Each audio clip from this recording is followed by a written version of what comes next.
شب قدر کی رات صاف اور چمکدار ہوتی ہے، نہ زیادہ گرم اور نہ زیادہ سرد، بلکہ خوشبودار اور معتدل ہوتی ہے۔ اس رات میں آسمان کی طرف نگاہ اٹھا کر دیکھنے سے دل میں سرور کی کیفیت پیدا ہوتی ہے۔ اس رات میں شیاطین کو آسمان سے پتھر نہیں مارے جاتے۔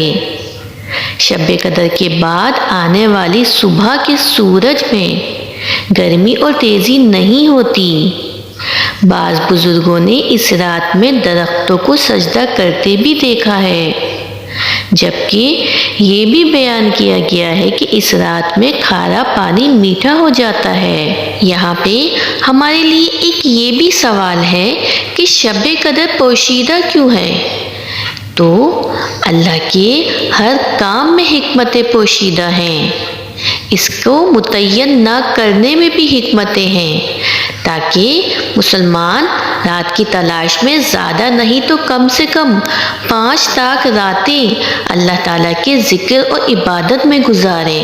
اگر رات متعین کر دی جاتی تو لوگ صرف اسی رات کو جاگتے اور عبادت کرتے۔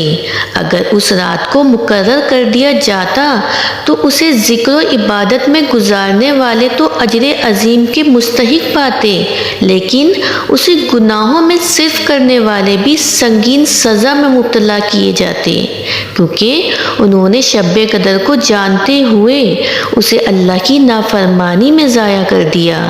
اس لیے رحمت خداوندی کا تقاضا یہی ہے کہ شب قدر کو پوشیدہ رکھا جائے، تاکہ اگر کوئی بد نصیب بے خبری میں اس رات کو گناہوں کی بھیٹ چڑھا دیتا ہے تو اسے ایک رات کا ہی گناہ ملے اور جاگنے والے زیادہ راتیں جاگتے رہیں۔ حضرت انس رضی اللہ تعالیٰ عنہ سے روایت ہے کہ نبی کریم صلی اللہ علیہ وآلہ وسلم نے ارشاد فرمایا کہ لیلۃ القدر جبرائیل علیہ السلام فرشتوں کے جمع غفیر کے ساتھ زمین پر اترتے ہیں، اور فرشتوں کا یہ گروہ ہر اس بندے کے لیے دعائے مغفرت اور التجائے رحمت کرتا ہے جو کھڑے ہوتے ہیں یا بیٹھتے ہوتے ہیں اور اللہ کے ذکر میں مصروف رہتے ہیں۔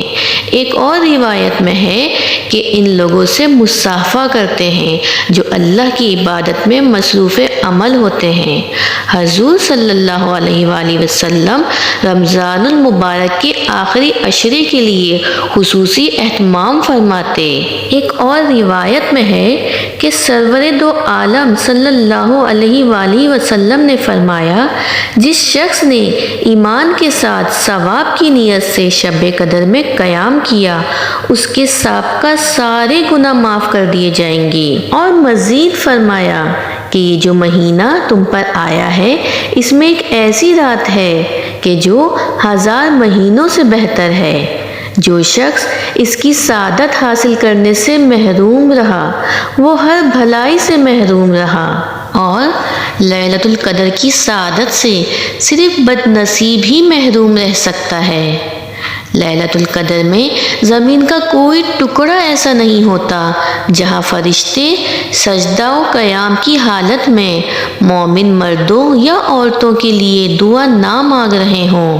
حضرت جبرائیل علیہ السلام زمین پہ اترتے ہیں، تمام مومنین سے مصافحہ کرتے ہیں، سلام کہتے ہیں اور ان سے کہتے ہیں کہ اگر تم اطاعت گزار ہو تو تم پر قبولیت اور احسان کے ساتھ سلامتی ہو، اگر تم گناہ گار ہو تو تم پر بخشش کے ساتھ سلامتی ہو، اگر تم سو رہے ہو تو تم پہ رضا الہی کے ساتھ سلام ہو، اور اگر تم قبر میں ہو تو تم پر خوشی اور خوشبو کے ساتھ سلام ہو۔ شب قدر وہ رات ہے کہ جو ایمان والوں کے لیے مغفرت اور رحمت کا پیغام لے کر آتی ہے۔ اس رات میں اللہ کی رحمت کے دروازے کھلے ہوتے ہیں۔ جو رزق مانگتا ہے اس کو رزق عطا کیا جاتا ہے، جو عافیت مانگتا ہے اس کو عافیت عطا کی جاتی ہے، اور جو صحت کا سوال کرتا ہے اللہ کی بارگاہ سے اس کو صحت کا تحفہ عطا ہوتا ہے، اور جو کوئی خیر و برکت اور بھلائی کی دعا مانگتا ہے اس کو خیر اور بھلائی عطا کی جاتی ہے۔ اگر کوئی بے اولاد اس عظیم رات میں اولاد کے لیے دستے سوال دراز کرتا ہے تو اس کو اولاد کی دولت سے مالا مال کیا جاتا ہے۔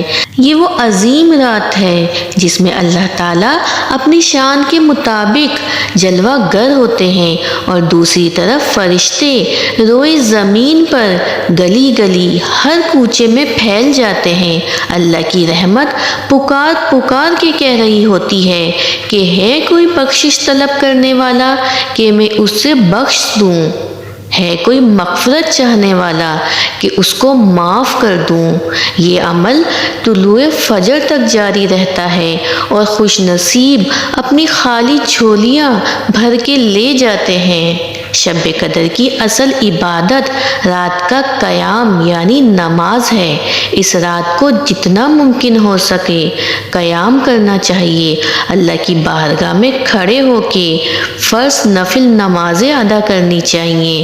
اس رات کے اندر بندہ مومن کو چاہیے کہ وہ خوب توبہ اور استغفار کرے، اپنے صغیرہ اور کبیرہ گناہوں کی معافی طلب کرے اور اپنی لرزشوں پر ندامت کا اظہار کرے۔